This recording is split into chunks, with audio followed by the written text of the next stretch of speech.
નર્મદા એ ગુજરાતની જીવાદોરી છે તો વિશ્વકોશ એ ગુજરાતની સંસ્કાર દોરી છે. આદરણીય શ્રી કુમારપાળભાઈ, સૌ મુરબ્બીઓ, મિત્રો, વડીલો, મને લાગે છે કે ત્રીજી વખત હું અહીંયા ઉપસ્થિત થઈ રહ્યો છું, ત્રીજા વ્યાખ્યાન માટે. આપ સૌનો એ માટે શાનમંદ છું. મને ગમતા એક વિષય ઉપર વાત કરવાનો આ વખતે મોકો કુમારપાળભાઈ આપ્યો છે.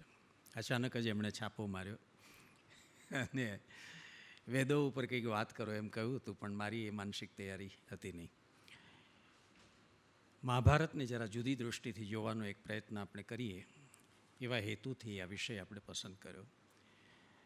પ્રારંભે હું મુરબ્બી શ્રી ધીરુભાઈ ઠાકરને મારા હૃદયની અંજલિ આપવા ઈચ્છીશ. અનેક પેઢીઓને એમણે ઉગારી છે, એવું અભૂતપૂર્વ કામ કરીને ગયા છે. શિક્ષણના ક્ષેત્રમાં તો ખરું જ, પણ જ્ઞાન અને વિદ્યાના ક્ષેત્રમાં પણ એટલું મોટું કામ કર્યું છે અને આ સંસ્થા એનું સૌથી મોટું સ્મારક છે. એમની એ બધી જ જવાબદારીઓનું બહુ જ સાવચેતીપૂર્વક અને બહુ જ સાવધાની સાથે જે વહન કુમારપાળભાઈ અને આપ સૌ ટ્રસ્ટીઓ, મિત્રોએ, પદાધિકારીઓએ જે રીતે સંભાળ્યું છે એ પણ ગુજરાતનું એક ગૌરવવંતું પ્રકરણ છે. કેટલા બધા વર્ષોથી કેટલી બધી પ્રવૃત્તિઓ તમે આ સંસ્થામાં કરી રહ્યા છો.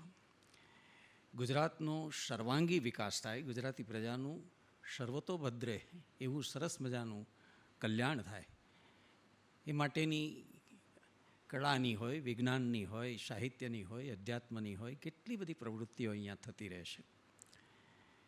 ઘણીવાર એવું થાય છે કે ગુજરાત નસીબદાર છે. ગુજરાતી હોવું એનું ઘણીવાર ગૌરવ પણ થાય છે. અને એમ થાય છે કે આપણી પાસે હજી આપણા પુણ્ય છે તે ઘટ્યા નથી.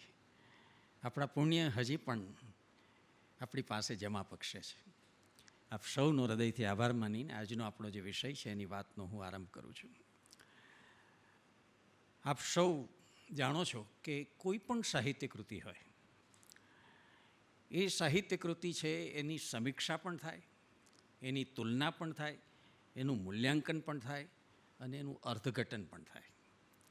આ બધી પ્રવૃત્તિને સાહિત્યના વિવેચકો એક જ શબ્દથી ઓળખે છે, સાહિત્ય વિવેચન. પણ એમાં જરા ફેર હોય છે, અલગ અલગ હોય છે.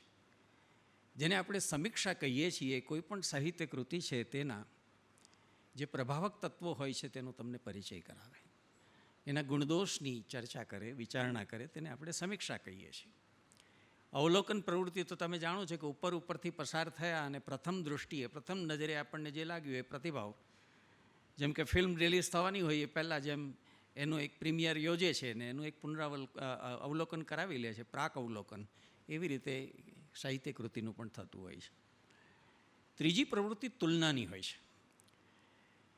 જગતની બધી જ કૃતિઓ જે મહાન અને સારી કૃતિઓ છે તેને એવી જ મહાન અને શ્રેષ્ઠ કૃતિઓના પ્રકાશમાં જોવાનો પુરુષાર્થ જે થાય છે એને આપણે તુલનાત્મક વિવેચન કહીએ છીએ. એકના પ્રકાશમાં, કોણ ચડતી અને ઉતરતી એ નક્કી કરવાનું નથી હોતું, પણ એકના પ્રકાશમાં બીજાને સમજવાની મથામણ હોય છે અને એ આપણા આંતરચક્ષુને ઉઘાડી દેતું હોય છે.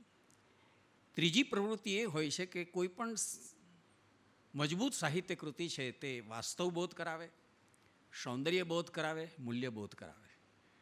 તો આ ત્રણેય પ્રકારના બોધ કરાવનારી જે સાહિત્ય કૃતિ છે, એ કૃતિ જે કંઈ આખી પરંપરા છે, જે તે સ્વરૂપની, જે તે સાહિત્યની, જે તે ભાષાની, એમાં એ ક્યાં પોતાનું સ્થાન નિશ્ચિત કરે છે એવું મૂલ્ય આપવાની જે પ્રવૃત્તિ હોય એને મૂલ્યાંકનની પ્રવૃત્તિ કહે છે. અને છેલ્લી જે પ્રવૃત્તિ છે તે કલાકૃતિનો અર્થ નિપજાવવાની પ્રવૃત્તિ હોય છે. કોઈ પણ મૂર્ખ માણસે હેતુ વિના તો કોઈ કામ કરતો નથી. પ્રયોજનમ અનુદ્દેશ્ય મંદોપી ન પ્રવર્તતે, એમ જે સંસ્કૃતમાં કહેવત છે કે મંદમાં મંદ બુદ્ધિના માણસો પણ પ્રયોજન વિના કોઈ કાર્ય કરતા નથી. તો સર્જકો જ્યારે સાહિત્ય કૃતિ લખતા હશે ત્યારે એની પાછળ ચોક્કસ પ્રયોજન તો હોય જ, કોઈ હેતુ તો હોય. એ હેતુની શોધ,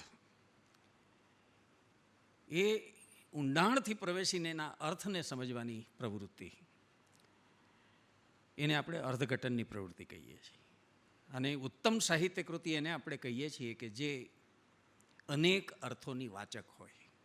અંગ્રેજીમાં એને પોલિસેમી કહે છે, જે એક અર્થમાં ન બંધાઈ જાય પણ જેમાં અનેક અર્થોની, કારણ કે સાહિત્ય કૃતિનો જે સ્વભાવ છે તે દૂરત્વ છે. વાંચો ને સમજાઈ જાય એમાં કંઈ આપણને આનંદ ના આવે. જીવન આપણે માણીએ છીએ અને સાહિત્યનો વિષય જીવન જ છે, જીવનની વાસ્તવિકતા છે. જીવન જો જોતા હોય તો આપણને જીવન વિશે ખબર છે ને એની જ જો પ્રતિબિંબ પાડીને સાહિત્ય અટકી જતું હોય તો એમાં આપણને કંઈ આનંદ ના આવે. પણ સાહિત્યકાર એની અંદર પોતાનું દૃષ્ટિબિંદુ ઉમેરતો હોય છે, પોતાનું અર્થઘટન ઉમેરતો હોય છે. એની આપણા જીવનની જે વાસ્તવિકતા છે એ વાસ્તવિકતાને એક નવો સંદર્ભ પૂરો પાડતો હોય છે, એક નવો અભિગમ પૂરો પાડતો હોય છે. સર્જકના મનમાં શું હોય આપણે જાણતા નથી હોતા અને સર્જકો બોલતા પણ નથી હોતા.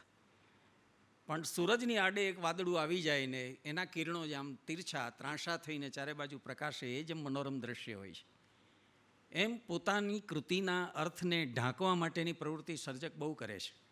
કલ્પનો યોજે, પ્રતીકો યોજે, પુરાકલ્પનો યોજે. પોતે જે કહેવા માગે છે સીધું સીધું કહે નહીં. જે કહેવું છે તે તીરછી રીતે, આડકતરી રીતે સૂચવીને, ધ્વનિત કરીને સૂચવે. અને એટલા માટે થઈને સાહિત્યના મૂલ્યાંકનમાં એક સિદ્ધાંત આવ્યો, એને કહે છે ધ્વનિ સિદ્ધાંત. અને બહુ સરસ ઉક્તિ સંસ્કૃતના કાવ્ય મીમાંસકો સુચિતાબેન અહીંયા છે, એ હામી ભણશે, એ કહેશે તમને કે છુપાઈને હેરતો અને હેરીને લલચાવતો એવો જે અર્થ છે તે જ આપણને વારે વારે સાહિત્ય કૃતિ પાસે લઈ જવા માટે દોરે છે, પ્રેરે છે. ઢાંકેલો છે, સંતાડેલો છે, સંગોપેલો છે એવો જે ધ્વનિ છે, એવો જે છુપો અને ગૂઢ અર્થ છે ને, એ જ્યાં સુધી ન પકડાય ત્યાં સુધી આપણા સાહિત્યિક જીવને જમ્પ નથી વળતો હોતો. એને પકડવા માટે આપણે બહુ પ્રયત્ન કરીએ છીએ કે ભાઈ શું હેતુ હશે સર્જકનો. અને એમ મહાભારત પણ એક આવી માતબર સાહિત્ય કૃતિ હોવાને કારણે એની પણ સમીક્ષાઓ બહુ થઈ છે, એના મૂલ્યાંકનો પણ બહુ થયા છે, એની તુલના પણ બહુ થઈ છે. અને માત્ર આપણા સ્થાનિક લેવલે જ નહીં, આપણા દેશના લેવલે જ નહીં, આંતરરાષ્ટ્રીય ધોરણે પણ એ બધી પ્રવૃત્તિ ખૂબ થઈ છે. આપણી ભારતીય ભાષાઓમાં પણ થઈ છે, અંગ્રેજી ભાષામાં થઈ છે અને વિશ્વની જુદી જુદી ભાષાઓમાં પણ થઈ છે. એનો અર્થ પકડવા માટે થઈને મહાભારત આખરે કાવ્ય છે, એક ઇતિહાસ પ્રદીપવાળું કાવ્ય છે, સામાન્ય કાવ્ય નથી.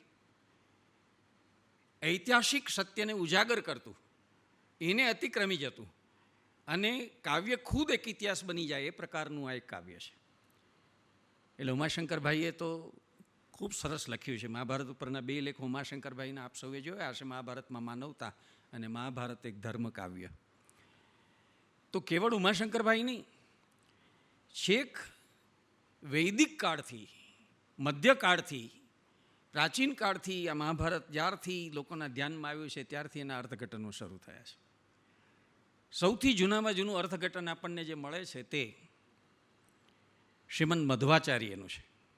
સંસ્કૃતમાં એમણે અર્થઘટન કરતો એક આખો ગ્રંથ લખ્યો છે અને એ ગ્રંથનું જે શીર્ષક છે એ શીર્ષક એમણે આપ્યું છે મહાભારત તાત્પર્ય બોધ. સંસ્કૃતમાં આખો ગ્રંથ લખ્યો છે અને એણે તાર્યો છે, એનો અર્થ તારવ્યો છે કે ભાઈ વાસુદેવની ભક્તિ એ મહાભારતનું મુખ્ય પ્રતિપાદ્ય છે. વાસુદેવની ભક્તિ એ એનું મુખ્ય પ્રતિપાદ્ય છે. ત્યાર પછી સંસ્કૃતના એક બીજા વિદ્વાને આખો ગ્રંથ લખ્યો એના ઉપર અને એણે જે નામ આપ્યું તે આપ્યું મહાભારત તાત્પર્ય નિર્ણય અને એનું નામ છે સનાતન યતિ.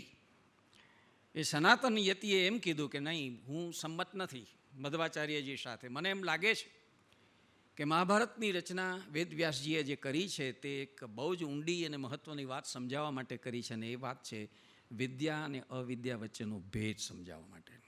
આ ગ્રંથનું પ્રણયન એમણે જે કર્યું છે એ વિદ્યા અને અવિદ્યા વચ્ચેનો ભેદ સમજાવવા માટેનું કર્યું છે. ત્યાર પછી એનું તાત્પર્ય સમજાવવા માટે થઈને ત્રીજા વિદ્વાન આવ્યા. એ નિરંજન નામના નીલકંઠ દીક્ષિત નામના વિદ્વાને ભારત ભાવદીપ નામનો ગ્રંથ રચ્યો છે. મહાભારત ઉપર આખો ગ્રંથ રચ્યો છે ટીકાનો. અને એમણે જે અર્થઘટન કર્યું તે અદ્વૈત સિદ્ધાંતના પ્રકાશમાં કર્યું. જે આદિશંકરાચાર્ય મહારાજે કેવલાદ્વૈતની વાત કરી કે બ્રહ્મ સત્યમ જગન મિથ્યા જીવો બ્રહ્મેવ ના પરઃ. એ સિદ્ધાંતને ઘૂંટી ઘૂંટીને રજૂ કરવા માટે થઈને વેદવ્યાસજીએ મહાભારતની રચના કરી છે એવું પ્રતિપાદિત કરવાનો એમણે પ્રયત્ન કર્યો. અને ત્યાર પછી પ્રસિદ્ધ કાશ્મીરી આપણા કાવ્યમીમાંસક આનંદવર્ધને એક બહુ સુંદર પ્રયત્ન કર્યો ને એણે નવી રીતે શોધ કરી. એક કાવ્યમીમાંસક કરે એ રીતે શોધ કરી કે ભાઈ આપણે કાવ્યાર્થ શોધવો છે ને તો કાવ્યનો અર્થ એનો રસ હોય છે. રસ નિષ્પત્તિ કરવી એ જ કોઈ પણ કાવ્યનું અંતિમ પ્રયોજન હોય છે. તો આપણે જોઈએ કે એનો પ્રધાન રસ કયો છે, તો આપણને કદાચ એમાંથી સાચી દિશા મળશે. અને બહુ જ મહેનત કરીને એમણે પ્રતિપાદિત કર્યું કે મહાભારતનો પ્રધાન રસ શાંત રસ છે. હવે જો શાંત રસ હોય તો એનો મુખ્ય ભાવ જે છે, સ્થાયી ભાવ છે, તે ઉપશમનો હોય, ઉપરતિનો હોય. એટલે એવી બધી જ દલીલો છે એમાંથી ભેગી કરીને ક્યાં ક્યાં ઉપરતિનો ભાવ કેવી રીતે ઘૂંટાય છે મહાભારતમાં, એના દૃષ્ટાંતો, એના દાખલાઓ બધા ભેગા કરીને એમણે આખો સરસ મજાનો લેખ કર્યો. અને મહાભારતનો મુખ્ય રસ છે તે શાંત રસ છે, તેવી રીતે એમણે આપણી સામે વાત મૂકી. અર્વાચીન સમયમાં આપણે આવીએ છીએ અને મહાભારતના અર્થઘટનોનો એક બહુ જ મોટો ઉદ્યોગ શરૂ થાય છે. ભાગ્યે જ કોઈ આપણા એવા મોટા ગજાના સર્જક છે કે ચિંતક છે કે જેણે મહાભારત વિશે મથામણ ન કરી હોય, મહાભારતને સમજવાની મથામણ ન કરી હોય. દાખલા તરીકે રવિન્દ્રનાથ ટાગોર, મહાત્મા ગાંધી, મહર્ષિ અરવિંદ, પરમહંસ યોગાનંદજી, ત્યાંથી માંડીને તમે શરૂ કરશો તો એટલા બધા લોકોએ, જેમ કે દુર્ગા ભાગવતજી, જેમ કે ઈરાવતી કરવે, જેમ કે આપણા હરીન્દ્ર દવે, જેમ કે ઉમાશંકરભાઈ, જેમ કે એસ.એલ. ભૈરપ્પા, કેટલા બધા લોકોએ એના વિશે લખ્યું છે. છેલ્લે હમણાં મોટો દરદાર ગ્રંથ આપણે ત્યાં ગુજરાતીમાં ગુણવંત શાહે પણ આપ્યો, આપે જોયો હશે, મહાભારત માનવ સ્વભાવનું મહાકાવ્ય, એમ કરીને મોટો 500 પાનનો દરદાર ગ્રંથ એમણે પણ લખ્યો. આ સૌના જે પ્રયત્નો છે તે આ જ વાતના છે કે આપણે આનો અર્થ પકડવો છે. એ લોકો બીજી ભાંજગણમાં પડતા નથી. ખરેખર આમ બન્યું તો કે નહોતું બન્યું, આ ઇતિહાસ છે કે નહીં, આ કાવ્ય છે કે નહીં, એવી ભાંજગણમાં એ લોકો પડતા નથી. કેટલા વર્ષો પૂર્વે રચાયું હતું, આનો નાયક કોણ, આ તે સૌએ પોતપોતાનો એક દૃષ્ટિકોણ પ્રગટ કર્યો છે. કોઈએ એના વિષય વસ્તુ વિશે વાત કરી છે, કોઈએ એના પાત્રની સૃષ્ટિ વિશે વાત કરી છે, કોઈએ એના ધ્વનિ વિશે વાત કરી છે, કોઈએ એના રસ વિશે વાત કરી છે. એમ અલગ અલગ દૃષ્ટિકોણથી સૌએ પોતાનો પ્રયત્ન કરવાનો અને એને સમજવાનો પ્રયત્ન કર્યો. આપણા મનુભાઈ પંચોળી દર્શક પણ એમાંથી પાછળ રહ્યા નથી. ને મનુભાઈએ પણ મહાભારતનો મર્મ નામે 3 સુંદર વ્યાખ્યાનો સણોસરામાં આપેલા. આગલા વર્ષે ઉમાશંકરભાઈએ આપ્યા હતા અને જે ઉમાશંકરભાઈના પુસ્તકમાં લેખો રૂપે છપાયા છે. પછીના વર્ષે જવાબદારી દર્શકે પોતે લીધી અને બહુ સુંદર વ્યાખ્યાનો આપ્યા છે 3, જે મહાભારતનો મર્મ નામે પ્રસિદ્ધ થયા છે ને જેના હિન્દી અને અંગ્રેજી અનુવાદો પણ થયા છે એ પુસ્તકના. તો તમે જુઓ કે કૃતિ એકની એક છે, ટેક્સ એકની એક છે, પણ એના અર્થઘટનો આટલા બધા થાય છે. એક શ્રીમદ ભગવદ્ ગીતા લો, જે મહાભારતનો જ અંતર્ગત ભાગ છે, કેટલા અર્થઘટનો થયા છે. કોઈએ એમાં કર્મયોગ જોયો, કોઈએ જ્ઞાન યોગ જોયો, કોઈએ ભક્તિ યોગ જોયો, કોઈએ અનાશક્તિ યોગ જોયો, કોઈએ યથાર્થ યોગ જોયો, કોઈએ સામ્ય યોગ જોયો. કેટલા અર્થઘટનો. મારે 2 વર્ષ મુંબઈમાં વ્યાખ્યાનમાળા ચલાવવી પડી હતી. દિવ્ય જ્યોત નામે આખી વ્યાખ્યાન શ્રેણી, આ બધા અર્થઘટનો છે એની આખી હારમાળા લેખ રૂપે, અરે પ્રવચનો રૂપે આપણે બતાવીએ કે એકલા ગીતાના કેટલા અર્થઘટનો થયા. તો મહાભારતનો એક અંતર્ગત ભાગ છે ભગવદ્ ગીતા. તો એ મહાભારતના એટલા બધા અર્થઘટનો થયા છે. અને તેમ છતાં જ્યારે મહાભારતમાંથી આપણે સંપૂર્ણપણે અક્ષરશઃ પસાર થઈએ છીએ ત્યારે આપણને એમ લાગે છે કે હજુ કશું કહેવા જેવું છે. ભલે આટલું બધું કહેવાઈ ગયું, હજુ આના વિશે કંઈક જુદી રીતે વાત થઈ શકે એવું છે. આપણું મન પૂરું સંતોષાતું નથી. વિચારવા માટે આપણને બાધ્ય કરે છે, આપણને પ્રેરે છે, આપણને ઉશ્કેરે છે અને આપણને થાય છે કે ખણખોદ કરવી જ પડશે. આ એક ક્ષોદનક્ષમ ગ્રંથ છે. આનંદ શંકરભાઈનો આ શબ્દ છે. ક્ષોદનક્ષમ એટલે કે જેમાં ખોદકામ થઈ શકે તેવો, જેની એવી શક્તિ હોય કે જેમાં તમે ઉત્ખનન કરી શકો, ખોદકામ કરી શકો, ડિગિંગ કરી શકો, એવો આ ક્ષોદનક્ષમ ગ્રંથ છે. એટલે આ બધી વાતને લક્ષમાં રાખ્યા પછી મને જે અસંતોષ રહ્યો એને કારણે, અલ્પમતી છું, આ લોકો જેવો વિદ્વાન નથી, મારી પહોંચ એટલી નથી, પણ છતાંય મને જે સમજાયું એ રીતે જરા જુદી રીતે જોવાનો મેં આખો પ્રયત્ન કર્યો છે. મહાભારતને સમજવાનો પ્રયત્ન કર્યો છે, એના અર્થને સમજવાનો પ્રયત્ન કર્યો છે. કેવી રીતે જરા હું સમજાવું તમને. આપણે ત્યાં એક માન્યતા છે કે મહાભારત છે ને ઘરમાં રખાય નહીં. શું કામ? તો કે અમંગળ થાય. મહાભારત આખું વંચાય નહીં, વાંચો તો પણ અમંગળ થાય. એની પાછળ શું કારણ હશે? આવી માન્યતા કેમ ઊભી થઈ? ત્રીજો ખ્યાલ એવો છે કે મહાભારત છે ને એ વાંચવાની શરૂઆત કરવી હોય તો શાંતિ પર્વથી કરવાની, આરામથી નહીં વાંચવાનું. આદિ પર્વથી મહાભારત ન વંચાય, શાંતિ પર્વથી વંચાય. શા માટે? આ કોઈ ફ્લેશબેકથી લખાયેલો ગ્રંથ છે? ઘણી ફિલ્મો હોય છે, ઘણા નાટકો હોય છે કે જે અંતથી શરૂ થાય અને પછી આખી પૂર્વની ઘટનાઓ છે બધી આપણી સામે ખુલે, જેને આપણે ફ્લેશબેક ટેકનિક કહીએ છીએ. મહાભારત વિશે કેમ એવો આગ્રહ રાખવામાં આવે છે? અને શા માટે શાંતિ પર્વથી છે? એનું કોઈક કારણ હોવું જોઈએ. એક વાત. બીજું, આ એક ધર્મ કાવ્ય છે, આ એક મૈત્રી કાવ્ય છે, આ માનવ સ્વભાવ છે, એના વૈચિત્ર્યનું કાવ્ય છે. આવા બહુ અર્થઘટનો થયા અને એકેય અર્થઘટન ખોટું નથી. દુનિયામાં જેટલા પ્રકારના મનુષ્યો હશે, જેટલા પ્રકારના મનુષ્યના સ્વભાવો હશે, જેટલા પ્રકારની ખૂબીઓ ખામીઓ હશે, એ બધાનું આમાં ચિત્રણ છે. અને એટલે જ અતિશયોક્તિ કરીને કોઈકે કહી નાખ્યું છે કે જે અહીંયા છે તે સર્વત્ર છે, અહીંયા નથી તે બીજે ક્યાંય નથી. બધા જ લોકો વ્યાસજીનું એઠું અજીઠું છે એ જ વાત કર્યા કરે છે. આવું આટલી બધી અતિશયોક્તિ કરીને લોકો કહેવા લાગ્યા છે. કારણ શું? સંગીતમાં જેમ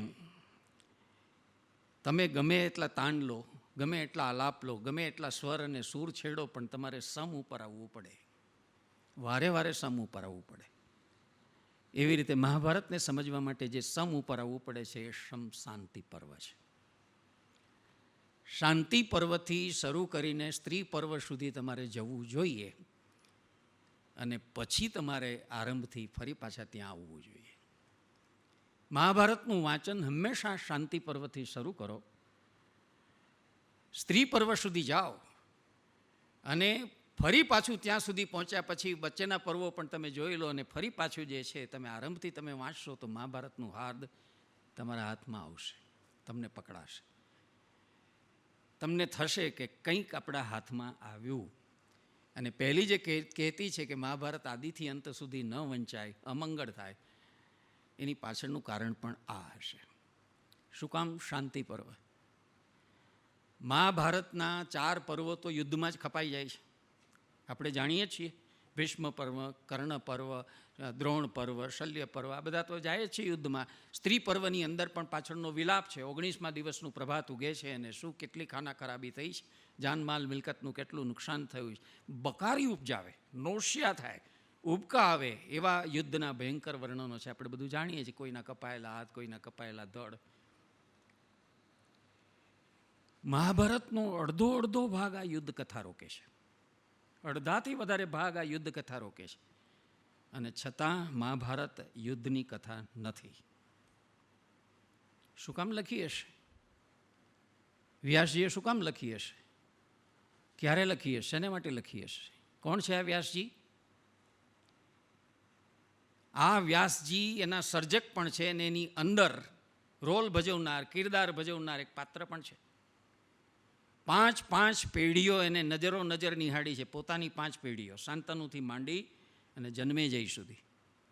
મહાભારતનું યુદ્ધ ખેલાઈ ચૂક્યું છે, બધું થઈ ચૂક્યું છે. અને મહાભારતના જે મુખ્ય પાત્રો ધૃતરાષ્ટ્ર અને વિદુર, જ્યાં સુધી એ દેવલોક નથી પામતા ત્યાં સુધી એ કશું લખતા નથી. પછી મહાભારત 3 વર્ષ સુધી પરિશ્રમ કરીને લખે છે. મહાભારત લખતા 3 વર્ષ લાગ્યા છે. અને લખવા માટે પોતે બોલતા જઈને લખવા માટે ગણપતિજીને રોક્યા છે, ગણેશજી લખે છે. સમજીને લખવાનું અને ન સમજાય તો ત્યાં સુધી અટકવાનું. એવી શરત સાથે આ જ્યારે લખાય છે ત્યારે સમજવાનું એ છે કે એનું મુખ્ય જે દૃષ્ટિબિંદુ છે, એનું જે મુખ્ય લક્ષ્ય છે, શેની ઉપર છે? યુદ્ધ ઉપર છે? ના. યુદ્ધની ખાના ખરાબી ઉપર છે? ના. શેની ઉપર છે? એક પાયાનો પ્રશ્ન લઈને મહાભારત આપણી સામે આવ્યા છે, વેદવ્યાસજી આવ્યા છે, અને તે એ છે કે મનુષ્ય જાતિ શું શાપિત જાતિ છે? જે મનુષ્ય જાતિ સમજે છે કે યુદ્ધ એક ભીષણ ઘટના છે, એક જઘન્ય ઘટના છે, પ્રશંસનીય ઘટના બિલકુલ નથી, યુદ્ધ ન હોવું જોઈએ. માણસને જીવવું બહુ ગમે છે અને છતાં દેખાય છે એવું કે માણસની જીજીવિષા કરતાં વિજીગીષા મોટી સાબિત થાય છે. આ ઝેરના ઘૂંટડા છે. યુદ્ધમાં કોઈને ફાયદો નથી થતો હતો. જે જીતે તેને પણ નહીં અને જે હારે તેને પણ નહીં, અને છતાંય માણસ કેમ યુદ્ધ કર્યા વિના રહી નથી શકતો? આ યુદ્ધને ખાડી ન શકાય. આજ સુધી દેવ સૂર્યનારાયણ આ ધરતી ઉપર એક પણ દિવસ યુદ્ધ વિનાનો જોયો નથી. આ ધરતી ઉપર ઠંડુ કે ગરમ યુદ્ધ સતત ચાલ્યા જ કરે. આજે પણ ચાલે છે. રશિયા અને યુક્રેનમાં જે ચાલ્યું, અફઘાનિસ્તાનમાં જે થયું, આપણે જાણીએ છીએ. શું કારણ છે? શું કારણ છે? જો મનુષ્ય શાંતિનો ચાહક હોય તો આ અશાંતિને જન્માવનારી, આ ઉદ્રેકને જન્માવનારી, આ આટલી નુકસાન પહોંચાડનારી ઘટના છે તેનાથી દૂર કેમ નથી જતો? આ યુદ્ધને ખાડવું હોય તો એની સામે પ્રતિરોધક બળ રૂપે, એન્ટીડોટ રૂપે શું મૂકી શકાય? શું મૂકીએ તો આ યુદ્ધની જે મનોદશા છે ને માણસની, પહેલાં તો માણસના મનમાં યુદ્ધ વિશેનો ખ્યાલ પોસાય છે અને માણસ મનની અંદર યુદ્ધની આખી રચના કરે છે, એનો પ્લાનિંગ કરે છે. ત્યાર પછી ખરેખર તો એ રણ મેદાનમાં લડાય છે. તો માણસની આ યુયુત્સા, મારવાની અને મરવાની, એને ખાડવી હોય તો એની સામે પ્રતિરોધક બળ રૂપે આપણે શું મૂકી શકીએ? એક પલ્લામાં યુદ્ધ હોય અને બીજા પલ્લામાં એની સામે બરાબર એને હંફાવે, એને નમાવે, એને અલ્પ કરી નાખે એવું તુલ્ય બળ આપણે કયું મૂકી શકીએ? પ્રેમને મુકાય? ધર્મને મુકાય? માનવતાને મુકાય? શું મૂકીએ તો યુદ્ધ છે એની માનસિકતા આપણી ખલાસ થઈ જાય? અહીંથી આપણો મુદ્દો પકડાય છે. મહાભારતકાર વેદ વ્યાસજી આ વસ્તુ સુધી આપણને લઈ જવા માગે છે. છેલ્લે તમે જોશો તો કહે છે કે ઉર્ધ્વ બાહુ કરીને, ઊંચા હાથ કરીને હું અરણ્ય રુદન કહી રહ્યો છું કે જે ધર્મથી અર્થ સંપન્ન થાય છે, જે ધર્મથી કામ સંપન્ન થાય છે, લોકો એનું અનુસરણ કેમ નથી કરતા? જે ધર્મથી મોક્ષ પ્રાપ્ત થવાનો છે, લોકો એનું અનુસરણ કેમ નથી કરતા? લોકો અર્થ પ્રવૃત્તિ કરે છે, કામ પ્રવૃત્તિ પણ કરે છે, પણ એના સાધન રૂપે ધર્મને વાપરે છે, નહીં કે ધર્મ વડે એને પ્રાપ્ત કરવાનો પ્રયત્ન કરે છે. આવી અવળી પ્રવૃત્તિ કેમ કરે છે? વ્યાસજીનું જે સમગ્ર વક્તવ્ય છે તે અહીંથી શરૂ થાય છે અને બતાવવા માગે છે. આખો શાંતિ પર્વ ફરીને ઝીણવટથી જોવા જેવો છે. અને એ શાંતિ પર્વને જ્યારે જોઈએ ત્યારે આપણને ખ્યાલ આવે છે કે એનો શમ છે તે શાંતિ છે. અને કડકડતી આંતરડી સાથે એમને જે બે વાત કરવી પડી છે વ્યાસજીને, તે એ કરવી પડે છે. નમાનુસાત શ્રેષ્ઠ તરમ હિ કિંચિત. મનુષ્યથી આ જગતમાં વધારે શ્રેષ્ઠતર બીજું કશું જ નથી. આ એક વાત. ત્યાં મનુષ્ય શ્રેષ્ઠતર છે એમ મનુષ્યને બિરદાવવાની વાત નથી. મનુષ્ય નહીં, મનુષ્યત્વ, માનવતા, માણસાઈ. જેમ કળાની વિશેષતા એની કળાત્મકતા છે, સાહિત્યની વિશેષતા એની સાહિત્યિકતા છે, એમ માણસની વિશેષતા, માણસનો મુખ્ય ગુણધર્મ છે એની માનવતા છે, એની સાર માણસાઈ છે.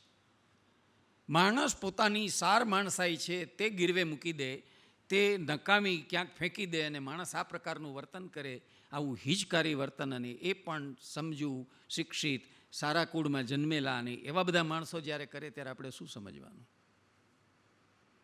વ્યાસજી આ વસ્તુ સમજાવવા માગે છે અને છેલ્લે આ સ્પષ્ટ રૂપે બીજી વાત આપણને કરે છે. અને એ વાત આ છે કે આ ચાલતું જ રહેવાનું. અંધકાર ક્યારેય દૂર નહીં થાય. આ અંધકાર ક્યારેય દૂર નહીં થાય. આને કોઈ નહીં અટકાવી શકે. આ ખોટું મૂલ્ય છે, સાચું મૂલ્ય નથી. આ સાચી પ્રથા નથી. આનાથી જગતમાં ક્યારેય શાંતિ નથી સ્થપાવવાની. આ બધી વાત જાણવા છતાંય માણસ એના વિના રહી નથી શકવાનો. આટલી વાત એમને ઘૂંટી ઘૂંટીને કરવી છે તો આપણે એનાથી શું સમજવું? શું સમજવું આપણે? જો એમ કહેવા માગતા હોય વ્યાસજી કે ધર્મનું પાલન કરવું જોઈએ, ધર્મ જ સર્વશ્રેષ્ઠ છે. એ ધર્મની વાત ખૂબ આવે છે, આપણે જાણીએ છીએ. કેટલી ધર્મમૂર્તિઓ આપણી સામે એણે મૂકી છે. ભીષ્મ ધર્મિષ્ઠ છે, વિદુરજી ધર્મિષ્ઠ છે, યુધિષ્ઠિર પોતે ધર્માવતાર છે. આ બધું છે છતાં શ્રી કૃષ્ણ સ્વયં પોતે ધર્માત્મા છે, અને છતાંય તમે જુઓ કે આમાંનું કોઈ યુદ્ધ ખાડી નથી શકતું, કોઈ પણ આમાંથી એને રોકી નથી શકતું, ને બધાને એક યા બીજી રીતે એમાં સામેલ થવું પડે છે, અથવા તો એનાથી ક્યાંક દુભાવવું પડે છે. તો કહેવાનો મતલબ એ છે કે ભલે આ ધર્મ કાવ્ય છે, ભલે આ ઇતિહાસ કાવ્ય છે, માનવ સ્વભાવનું કાવ્ય છે, આમાં ધર્મ મીમાંસા છે, એવું ભલે બધું કહેવાતું હોય, એથી ઊંડી અને આગળ જતી વાત મહાભારતમાં છે. અને ધર્મ એટલે શું? કયો ધર્મ? કોને ધર્મ કહીશું આપણે? એટલી માર્મિક વાત એમણે કરી છે આપણી સામે. જ્યારે ભરી સભામાં દ્રૌપદીનું ચીરહરણ થાય છે અને દ્રૌપદી પોતે જ્યારે ધા નાખે છે, બધા વડીલો સામે બેઠા છે, મહારાજા ધૃતરાષ્ટ્રને પૂછે છે, ભીષ્મને પૂછે છે, વિદુરજીને પૂછે છે, દ્રોણાચાર્યને પૂછે છે કે જે ધર્મના નામે તમે આ બધી પ્રવૃત્તિ કરી રહ્યા છો, એમાં મારો એક સવાલ છે, એનો ઉત્તર તો તમે મને આપો. કયા ધર્મ સિદ્ધાંતને આધારે તમે આ કૃત્ય કરી રહ્યા છો? મારે એ જાણવું છે કે મહારાજા યુધિષ્ઠિર પહેલાં પોતાની જાતને હારી ગયા હતા, અને પોતાની જાત હારી ગયા પછી મને એણે દાવમાં લગાડી છે, તો એનો કોઈ અધિકાર ખરો? જે માણસ પોતાની જાતને હારી બેઠો છે અને જે ગુલામ થઈ ચૂક્યો છે, એને પોતાની પત્નીને જુગારમાં દાવ ઉપર લગાડવાનો કયો અધિકાર છે? મને આપો જવાબ. અને કોઈની પાસે જવાબ નથી. મને સમજાવો. નાકલીટીઓ તાણે છે, કાકલુદીઓ કરે છે, દરેકને સણસણતોને વેદક સવાલ પૂછે છે. પિતામહ તમે કહો. અને ત્યારે ભીષ્મ જેવા ભીષ્મ મૂંઝાય છે, એને કહે છે હું તારી વ્યથા પીડા બધું સમજું છું, પણ મારા કરતાં પણ ધર્મનું તત્વ છે, સૂક્ષ્મ અને ગૂઢ છે, એના વધારે જાણકાર તો તારા પતિ યુધિષ્ઠિર છે. બેટા તું એને પૂછ. અને એ પતિ યુધિષ્ઠિર તો નીચી મુંડી કરીને એ વખતે બેઠા છે. એ પોતે ઊભા થઈને કોઈ સ્પષ્ટતા તો કરી શકતા નથી. એકમાત્ર આગ બબૂલો થઈને ભીમ પેલો કહી દે છે, લાવ અર્જુન લાવ અગ્નિ. જે હાથેથી એને પાસા ફેંકાય એ હાથને ઉબાડી નાખું. અહીંથી જે વેધક સવાલ ઊભો થયો તે આ ધર્મના તત્વના વિષયનો થયો છે. શું છે ધર્મ? કોને ધર્મ કહીશું? હિન્દુ ધર્મ, બૌદ્ધ ધર્મ, જૈન ધર્મ, શીખ ધર્મ, ઈસાઈ ધર્મ, એ ધર્મની વાત છે? ના, એ ધર્મની વાત નથી. તો કયા ધર્મની વાત છે? જગતમાં જેટલી વ્યક્તિઓ છે, જેટલી વસ્તુઓ છે, દરેક ઘટનાઓ છે, એ બધાને સત્વો તત્વો બધાને પોતાના ગુણધર્મો છે. જેમ અગ્નિનો ગુણધર્મ છે દાહકતા અને પ્રકાશ, જેમ જલનો ગુણધર્મ છે શીતળતા, એમ મનુષ્યનો કયો ધર્મ છે? માનવતાનો કયો ધર્મ છે? કોને તમે ધર્મ કહેશો? અને એક વ્યક્તિ જ્યારે જન્મે છે આ જગતની અંદર, ત્યારે કોકનો પુત્ર હોય છે, કોકનો પિતા હોય છે, કોકનો પતિ હોય છે, કોકનો ભાઈ હોય છે. એક સ્ત્રી જ્યારે જન્મે છે ત્યારે કોકની પુત્રી હોય છે, પછી કોકની પત્ની બને છે, કોકની માતા બને છે. પુરુષ કોકનો સેવક બને છે, કોકનો માલિક બને છે. આ બધું થાય છે. તો આ બધા જ પોતાના કાર્યદોર પોતાનો રોલ નિભાવતા એને અનેક પ્રકારના ધર્મો બજાવવા પડે છે. પુરુષ હોય તો પુરુષે પોતાનો પુરુષ ધર્મ નિભાવવો પડે છે. સ્ત્રી હોય તો સ્ત્રીએ પોતાનો સ્ત્રી ધર્મ નિભાવવો પડે છે. મિત્ર હોય તો મિત્રનો ધર્મ, શત્રુ હોય તો શત્રુનો ધર્મ, કુળ હોય તો કુળનો ધર્મ, યુગ હોય તો યુગનો ધર્મ, વંશ હોય તો વંશનો ધર્મ. ધર્મ કેટલી બધી જાતના છે. અને આ બધા જે ધર્મો છે તેની કેટલાને સમજ છે અને કેટલી સમજ છે?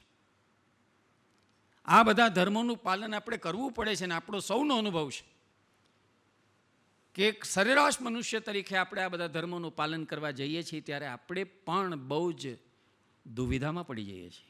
ઘણી વાર મુશ્કેલીમાં આવી જઈએ છીએ. એક પુત્ર તરીકે માની આપણી પાસે અપેક્ષા કંઈક હોય ને એક પત્ની તરીકે આપણી પત્નીની અપેક્ષા આપણી પાસે કંઈ હોય ને બંનેની વચ્ચે વિરોધાભાસ થતો હોય તો આપણે કયા ધર્મનું અનુસરણ કરવું?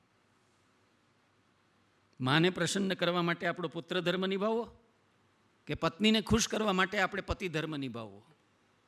જિંદગીમાં એવા બહુ જ પ્રસંગો આવે છે કે જેની અંદર આપણા મનુષ્ય હોવાના અલગ અલગ જે ધર્મો છે તે પણ સંઘર્ષમાં આવે.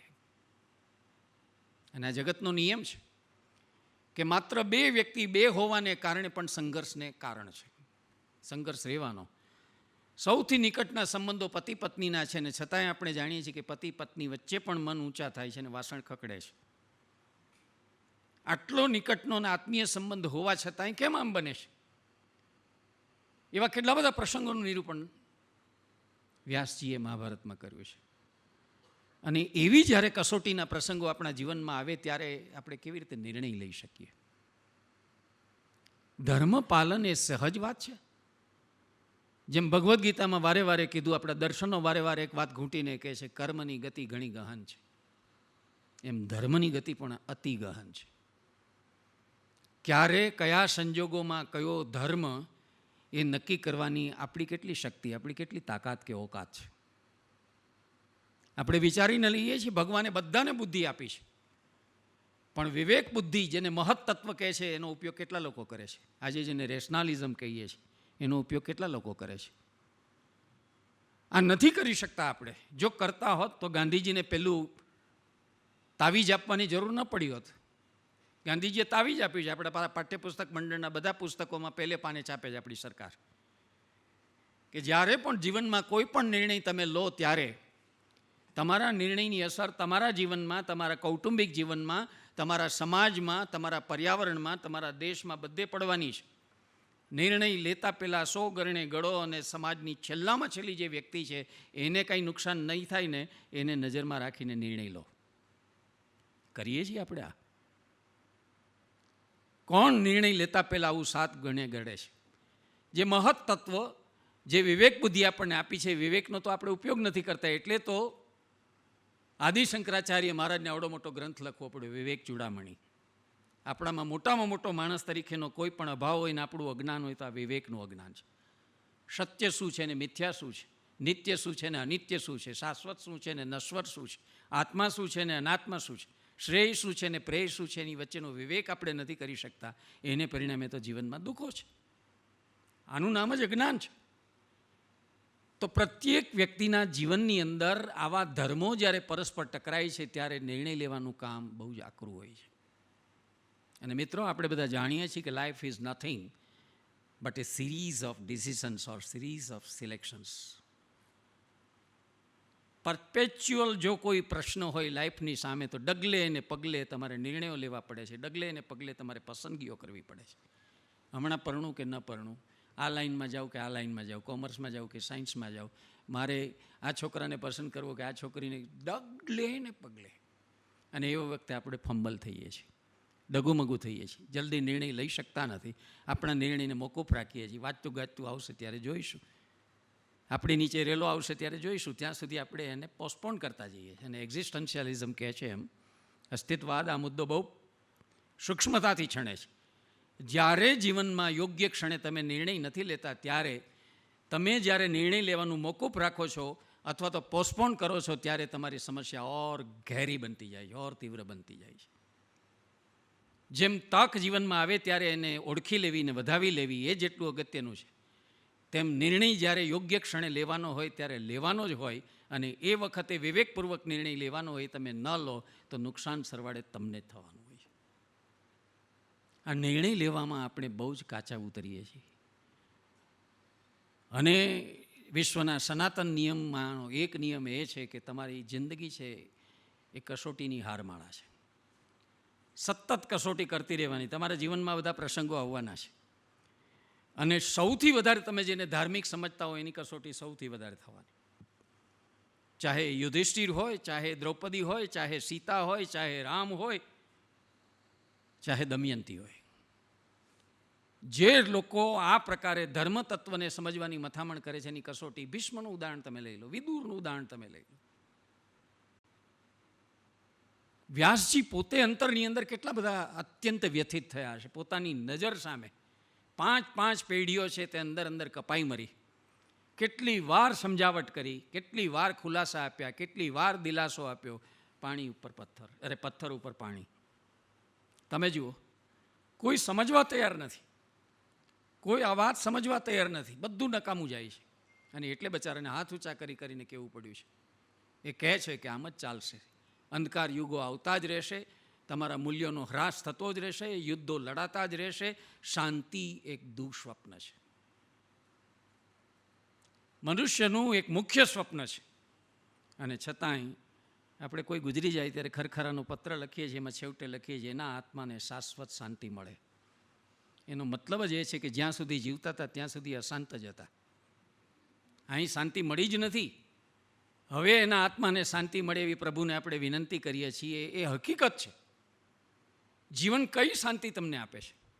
પદ, પૈસા, પ્રતિષ્ઠા, આબરૂ બધું મળ્યા પછી પણ શાંતિ મળે છે? બધું જ એની પાસે છે પણ શાંતિથી ઊંઘી શકે છે? એ વસ્તુ નથી. અને એટલે પ્રસંગોની હારમાળા દ્વારા આ બધું આપણને બતાવ્યું છે. યુધિષ્ઠિરના એક બે ઉદાહરણથી હું તમને બતાવું એટલે તમને સમજાશે, ખ્યાલ આવશે. યુધિષ્ઠિરની પહેલી ધર્મની જે કસોટી થાય છે તે પેલો યક્ષ કરે છે. માને તરસ લાગી છે, પુત્રોને વારાફરતી પાણી લેવા મોકલ્યા છે. પેલું રસાયણવાળું પાણી છે એ પીને 4 પુત્રો તો જે નિષ્પ્રાણ થઈ ગયા છે. અને છેવટે જ્યારે યુધિષ્ઠિર ગયા છે ત્યારે પેલો યક્ષ પૂછે છે કે તે સાચો જવાબ આપ્યો છે એટલે હું પ્રસન્ન છું અને હું એકને જીવતદાન આપી શકું એમ છું. બોલ, તારા કયા ભાઈને જીવતદાન આપું? ત્યારે કેવી કસોટી થઈ હશે? કૌરવ સામે યુદ્ધ લડવાનું છે, એને માટે ભીમ જીવતો હોય એ જરૂરી છે, અર્જુન જીવતો હોય એ જરૂરી છે. તો શું થાય? નકુલ અને સહદેવનું શું થાય? ત્યારે માગે છે કે સહદેવને જીવંત કરો. ત્યારે કહે છે, યક્ષ એને કહે છે કે ભાઈ તારે યુદ્ધ લડવાનું ભૂલી ગયો? દુશ્મનો સામે છે, હજી તને તક આપું છું, તું ફરીથી વિચારીને કહે. ત્યારે કહે છે ના, મારી વિમાતાએ જ્યારે સતી થયા ત્યારે મારા પોતાના 2 પુત્રો નકુલ અને સહદેવને મારી માતાને સોંપ્યા હતા. અને મારી માતા અમે વનમાં આવતા હતા ત્યારે મને ભાણવણી કરી છે, સોંપણી કરી છે, આનું ધ્યાન રાખજે, આનું જતન કરજે. અમે જ્યારે આ વનવાસમાંથી પાછા જઈએ ત્યારે બંને માતાનો એક પુત્ર જીવિત હોવો જોઈએ. જો હું જીવિત રહેવાનો હોઉં, કુંતીનો પુત્ર, તો મારી વિમાતા માદ્રીના પુત્ર તરીકે સહદેવને જીવતો કરો. જો કેવી કસોટીનો કાળ છે. કોણ કસોટી લે છે? યક્ષ. અને કહે છે તારાથી પ્રસન્ન છું, જા, તે આ પ્રકારે માગ્યું એટલા માટે તારા ભાઈઓને બધાને સજીવન કરું છું. એ જ યુધિષ્ઠિરની કેવી કપરી કસોટી થાય છે. એક યુધિષ્ઠિરની તો ઠીક, અર્જુનની, ખુદ કૃષ્ણની કેવી કસોટી થાય છે તમે જુઓ. ધર્મનું જ્યારે પાલન કરવાની વાત આવે ત્યારે કેવી કસોટી થાય છે. જ્યારે મેણું માર્યું દુર્યોધને, ભીષ્મને કહ્યું કે પિતામહ, તમે મન મૂકીને લડતા નથી.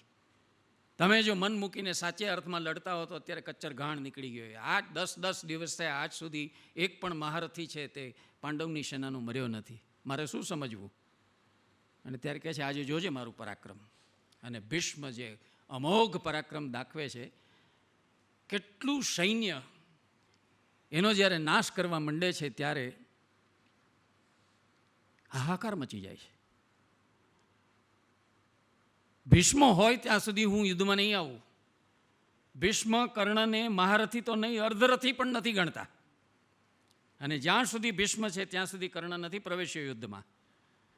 દ્રોણના ગયા પછી છેવટે જ્યારે કર્ણ સેનાપતિ રૂપે પ્રવેશે છે ત્યારે માતાને તો વચન આપી દીધું છે કે મારા બારણેથી કોઈ ખાલી હાથે નહીં જાય. મા, તું મારી પાસે ભિક્ષા માગવા આવી છે તો તને પણ ખાલી હાથે નહીં જવા દઉં. તારા 5 પુત્રો અખંડ રહેશે, હું મરીશ તો અર્જુન રહેશે, અને હું અર્જુનને મારીશ તો હું તારા પક્ષે આવી જઈશ. તારા પુત્ર 5 અખંડ રહેશે. આવું વચન આપી દીધું છે. એટલે બહુ જ ઉગ્ર પરાક્રમ દાખવીને જ્યારે યુધિષ્ઠિરને અત્યંત ઘાયલ કરી દે છે, પણ જવા દે છે. યુધિષ્ઠિર એને હણી નાખી શકે એટલી ક્ષણ આવી ચૂકી છે અને છતાં એને જવા દે છે. ને એટલા બધા ત્રસ્ત થઈ ગયા છે યુધિષ્ઠિર. એટલે અર્જુનની પાસે જઈને વિનંતી કરે છે કે આજે મારી આ હાલત કર્ણે કરી નાખી છે, આજ સાંજ સુધીમાં તું કર્ણની હત્યા કરી નાખ. આજે જો તું કર્ણનો વધ નહીં કર તો આપણે ખતમ થઈ જશું, યુદ્ધમાં હારી જશું. અને પોતે છાવણીમાં ચાલ્યા ગયા. સાંજ પડવા આવી છે ને ત્યારે કૃષ્ણ ધ્યાન દોરે છે સારથી તરીકે અર્જુનનું, અને કહે છે પાછા આવ્યા નથી છાવણીમાંથી યુધિષ્ઠિર આવ્યા નથી, બહુ ઘાયલ થયા લાગે છે. આપણે એની ખબર જોવા જવું જોઈએ. અર્જુનને સમજાવે છે ને અર્જુનને લઈને છાવણીમાં પાછા આવે છે ને ત્યારે હોંશથી પહેલાં બેઠા થઈ જાય. ઘાયલ તો ખૂબ થયા છે. કર્ણને મારીને આવ્યો ને, હાશ, મારી અપેક્ષા તો તે પૂર્ણ કરી. ત્યારે કે ના ના, હજી તો કર્ણને માર્યો નથી. અને રાતા ચોળ થઈ ગયા યુધિષ્ઠિર. બે ફામ બોલવા લાગે છે, એટલી હદે બોલવા લાગે છે. કહે છે કે માના ગર્ભમાં છઠ્ઠે માસે તારો ગર્ભપાત કેમ ન થઈ ગયો? જેની પાસે ગાંડીવ ધનુષ્ય હોય એ માણસ આવી વાત કરે કે કર્ણ હજી જીવતો છે. મેં તને આદેશ આપ્યો હતો કે કર્ણને માર, ત્યારે મોઢું દેખાડજે, અને અત્યારે તું આવીને કહેશ કે ના, હજી કર્ણ મર્યો નથી. બહેતર છે કે આ કેશવના હાથમાં તે આ તારું ગાંડીવ ધનુષ્ય આપ્યું હોત તો અત્યારે કર્ણ હોત નહીં આ દુનિયામાં. અને ખલાસ. અર્જુનની પ્રતિજ્ઞા છે કે પોતાને ગમે એટલી કોઈ ગાળો દે વાંધો નહીં, પણ પોતાના ગાંડીવને કોઈ કંઈ કહે તો એની હત્યા કરી નાખવી, એ જીરવવું નહીં. ગાંડીવ વિશે કોઈ ઘસાતું બોલે તો એની હત્યા. તલવાર તાણીને ઊભો થઈ ગયો છે યુધિષ્ઠિરને મારવા માટે. સિચ્યુએશન જુઓ. લડવાનું છે દુશ્મનો સામે ને અહીં અંદર ભાઈ ભાઈ અત્યારે લડીને એકબીજાને કાપી નાખે એવી પરિસ્થિતિ ઊભી. ત્યારે કૃષ્ણની સ્થિતિ શું થઈ હશે? કૃષ્ણ કોનો પક્ષ લે ને શું સમજાવે ને આ ને તે? હા હા, તમે શું કરો છો બે ભાઈ? આટલા કઠોર વચનો કે તારો ગર્ભપાત કેમ ન થઈ ગયો? અને ત્યારે એ કહે છે કે મારી પ્રતિજ્ઞા છે, પ્રતિજ્ઞાનું પાલન તો કરવું જોઈએ. એટલે ગાંડા, તારી પ્રતિજ્ઞા ચોક્કસ સચવાય. પ્રતિજ્ઞા પાડવી, સાચવવી એ ધર્મ છે. પણ તને ખબર છે કે વડીલોનું અપમાન કરવું એ એની હત્યા કર્યા બરાબર ગણાય. તારા મનમાં જે કંઈ યુધિષ્ઠિર વિશે ખરાબ ભાવ હોય ને, આજે બને એટલું અપમાન કરી નાખ, એટલે એની હત્યા થયેલી ગણાય. યુક્તિ કરે છે કૃષ્ણ, રસ્તો કાઢે છે. કયો રસ્તો કાઢે છે? તારા વડીલ યુધિષ્ઠિર, ધર્મરાજ, એના જેટલા, અને આજ સુધી હૃદયની અંદર અર્જુનના મનમાં યુધિષ્ઠિર વિશે જે રોષ હશે ભયંકર બધો ઉભરી આવે છે. પોતે દ્રૌપદી સ્વયંવરમાં દ્રૌપદીને જીત્યો છે એને, અને છતાંય બધા ભાઈઓને એણે વેચવી પડી છે દ્રૌપદીને. તમે આવા, તમે તેવા, બે ફામ અપમાન એનું કર્યું છે. અને પછી પોતાને જ પસ્તાવો થયો છે. ધર્માત્મા, મારા વડીલ બંધુ, મારા ગુરુ જેવા, એને મેં આટલું બધું અપમાન કરીને કહ્યું, હવે મને જીવવાનો અધિકાર નથી, હું જ આત્મહત્યા કરી નાખું. કૃષ્ણની સ્થિતિની કલ્પના કરો તમે.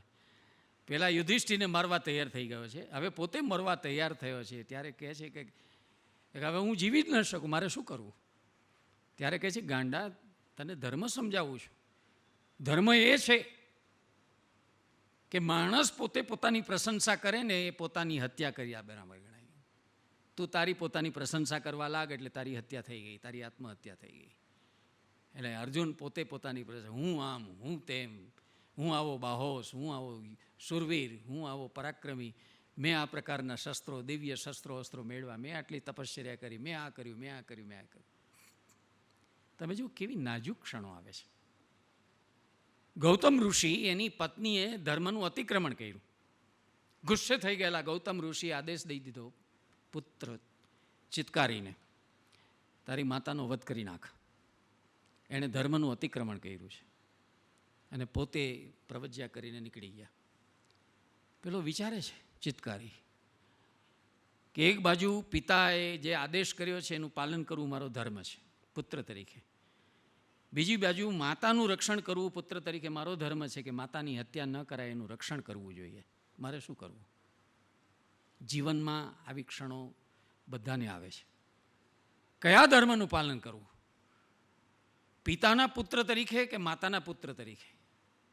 મારે માની હત્યા કરવી કે ન કરવી? પિતાના આદેશનું ઉલ્લંઘન કરવું? અને બહુ વિચારે, વિવેક બુદ્ધિને કામે લગાડે છે અને કહે છે કે ભરતા ત્યાં સુધી કહેવાય કે જે ભરણ કરતા હોય. અત્યારે મારા પિતા મારી માતાનું ભરણ નથી કરી રહ્યા. પતિ એને કહેવાય કે જે પત્ની છે એનું રક્ષણ કરતા હોય, અત્યારે રક્ષણ પણ નથી કરી રહ્યા, અત્યારે એની હત્યા કરવાને માટે થઈને ઉત્સુક થઈ ગયા છે. એ વાત પૂરી થઈ ગઈ. મારે પિતાનું કયું કરવું જરૂરી નથી. મારે માનું રક્ષણ કરવું એ અત્યારે મારો એના માના દીકરા તરીકેનો મારો અત્યારે ધર્મ છે. વિવેકપૂર્વક વિચારીને નિર્ણય લે છે. અને ત્યારે ગુસ્સામાં જે બોલાઈ ગયેલા શબ્દો ગૌતમ ઋષિ પાછા આવે છે, પત્નીને જીવતા જુએ છે, ત્યારે દીકરાને વાંસો થાબડીને કહે છે, હાશ, તે બહુ સારું કર્યું, હું ક્રોધના આવેશમાં ભાન ભૂલી ગયો હતો, વિવેક ભૂલી ગયો હતો અને મેં તને હત્યા કરી નાખવાનું કહ્યું, પણ તે ધર્મને સાચવ્યો. કેવી કેવી ક્ષણો આવે છે, તમે જુઓ. એકવાર ભયંકર દુષ્કાળ પડ્યો છે,